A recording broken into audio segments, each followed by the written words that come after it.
So here you can see that we have lots of different Stompbox type effects, all on a pedal board, which is one way to get a lot of different sounds with your guitar through effects. Another way to do it, and a very common way, and one that I am a fan of for some people, is going the multi-effects route. This is my very old multi-effects pedal. I think I bought this in about 2009. That was to replace the other Boss Effects pedal that had just done too many gigs and had too many drinks spilled upon it and just kind of stopped working. I used to have an ME50, the blue one. This is an ME70, discontinued, and but because this is a pedal that I've used so many times, when I first was in a wedding and function band and needing to get a lot of different sounds in my cover band, this was a great solution to that. Towards, you know, after a couple of years in that band, I found that we only really needed certain effects. So it was really the tube screamer, the tuner, and then a delay pedal, and that pretty much did all the effects that I needed in the band, even though it was a big range of tunes. Didn't need a wah-wah pedal, didn't need anything crazier than that. But here you can really see the fact that we have, they're put in a different order. So here we have the input from the guitar at one side, and it goes 1, 2, 3, 4, 5. You know, that's last and this is first. In this case, the input is up here, actually here, guitar input, and then it shows you the order here that it goes through, which is kind of this way around. So the way it's laid out is just the more common ones at this side, perhaps the less common ones at this side. But you can see the actual order here, simulating, that's your amp. This is some sort of compression or effects, that's your overdrive pedal, modulation and delay.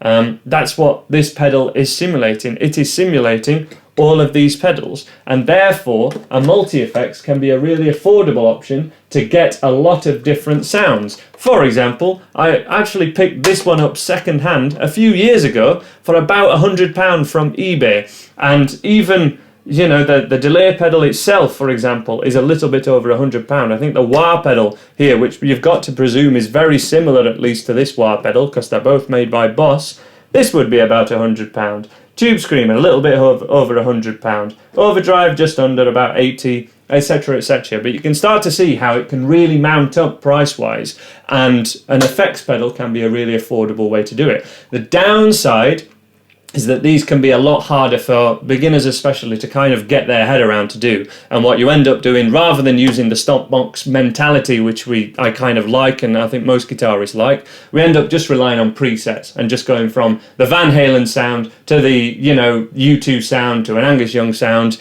but none of them can really sound like it because you don't know if you're just using, you know, the presets, excuse me.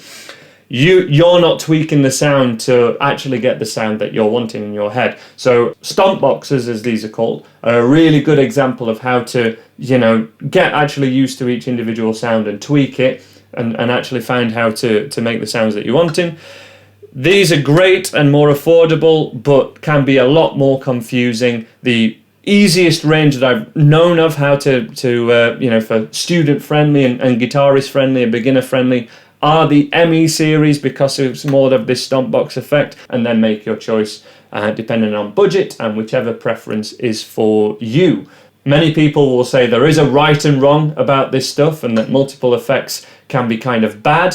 I would only say the ones that are kind of bad are the very budget ones, perhaps by certain manufacturers that sort of get this multiple effects business really wrong. Again, when they don't allow you to tweak the sounds, the more they do that, I don't like them. I'm a big fan of the Boss ones, I have to say. There are many others. The GT series by Box is kind of very amazing and is used by a lot of superb guitarists on tour that kind of tour. And then there's a single Stompbox way of doing it. And of course, these days we do have these things on apps and phones and iPads and whatever else. I'm looking to explore all these options going forward, but these are kind of the main two from a practical kind of physical box that you plug in and then plug into your amp kind of mentality.